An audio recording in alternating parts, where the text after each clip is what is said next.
ছেলেটা পুরাই হিরো, কেমন করে মারামারি করছিল। উফ, যদি জড়িয়ে ধরতে পারতাম। থুর, কি সব ভাবতেছি।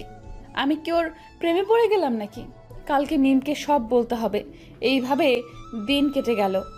আমি আর আপুর বাসা থেকে কলেজে গেলাম। কলেজে সবাই অবাক, কেননা আমি আজকে কলেজে আসছি দেখে। আমার কি দোষ বল? আমি না হয় ওকে ভালোবাসছিলাম। আমি কি ওর সম্পত্তির দিকে তাকিয়ে ভালোবাসছিলাম বল? কেন সবাই আমাকে এগুলো বলে? আমি না হয় গরিবই হলাম, আমার কি প্রেম করার অধিকার নাই? আচ্ছা চুপ কর, তোকে সবার অপমানের জবাব দিতে হবে। পারবি দিতে? পারবো, 100 বার পারবো। এই তো গুড বয়। তুই থাক, উর্মি ডাকতেছে। যা। আমি ভাবতে লাগলাম কেমনে আমি বড়লোক হব, কেমনে আমি ওদের সঠিক জবাব দিতে পারবো। আর উর্মিকে কখনোই মাফ করব না।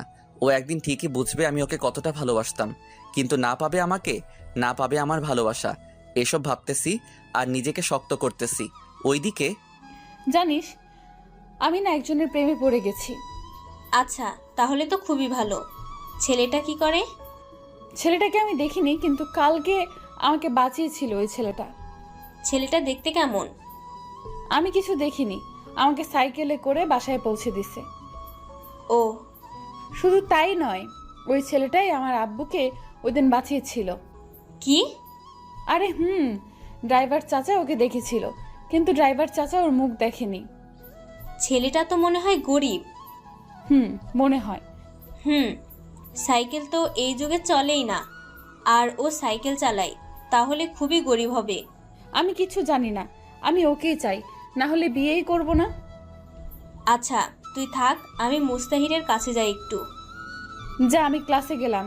আর ওকে বলে দিস আমার বিএফ আছে, ওর নাম মুকিম, আমাকে বলছিল। আচ্ছা। এইদিকে দোস্ত, আমাকে বড় কিছু হতে হবে। আমি আর মেয়ের কি জন্য আছি বল? তোরা একটু হেল্প কর আমাকে। আচ্ছা দোস্ত, সামনে পরীক্ষা, ভালো করে পড়তে হবে। আসবো।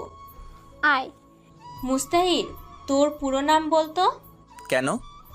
বল না। মুস্তাহির আহমেদ ওকিম। কালকে রাতে তুই কার জন্য মারামারি করলি আর হাত কাটলি? আরে মারামারি করিনি, আর রাস্তায় পড়ে গেছিলাম তাই হাত কাটছে। ভিডিও কি দেখবি? না, তুই কথা দে, ওকে কিছু বলবি না। ও তো তোর প্রেমে ফিদা। কে কার প্রেমে ফিদা? তাহলে শোন, সব বলে দিল আমি কি কি করছি, আর উর্মি যে আমাকে ভালোবাসে সব। তোরা কেউ ওকে কিছু বলবি না। আচ্ছা। এইভাবেই কেটে গেল 1 বছর। উর্মি আর উকিমকে খুঁজে পায় না। আমাদের পরীক্ষা শেষ হলো, আজকে থেকে সবাই আলাদা। তাই মিম উর্মিকে ডাক দিয়ে বলল, উর্মি তো বফকে দেখবি। দেখা। মিম সেই ভিডিওটা চালু করে দিল। আর উর্মি যা করলো তা দেখে সবাই শকড, আমি বাদে। আমি তো বাসায়। কি করলো উর্মি? আর উর্মি কি এখন মুস্তাহিদকে ভালো? মিম সেই ভিডিওটা চালু করে দিল। তারপর উর্মি সেটা দেখে পুরাই শক, কারণ সে বুঝতে পারছে না ওইটা যে আমি। ঠাস ঠাস, তুই চুপ কর। তোর জন্য আমি আমার ভালোবাসার মানুষকে আমার কাছে পেয়েও কাছে পেলাম না। তুই আমার বেস্টু নাকি শত্রু? আমি কি করব বল? ও আমাকে কসম দিয়ে বলেছিল, কিন্তু আজকে তোকে বললাম। তো এখন কেন বললি? আমি না বললে তুই কখনো জানতে পারতি বল? চুপ কর। যদি ওকে না পাই তাহলে দেখিস তোকে কি করি। তুই কি ভাবতেছিস তোর সাথে আমি এখনো ফ্রেন্ডশিপ রাখবো? তুই কি বলতে চাস? আমি বলতে চাই তুই তোর মতো আর আমি আমার মতো। তুই আমার শেষ আশা ভরসা, আর তুই আমাকে ছেড়ে যেতে চাস? তো কি করব বল? যে মেয়েটা কাউকে মানুষ বলে ভাবেই না, তাকে আবার আমার বন্ধু বানাবো কেমনে ভাবলি? প্লিজ এমন করিস না। আমাকে শুধু মুস্তাহিরকে খুঁজে দে, আর কোনো কিছু চাই না। আচ্ছা। ওর বাসা কই বল? আমি তো জানি না, আর ওকে বললেও বলতো ওর বাসা নাকি গ্রামে।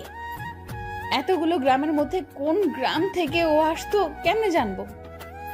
আমি কি জানি? তোর কর্মের ফল তুই পাচ্ছিস। আমি যাই রে। যা।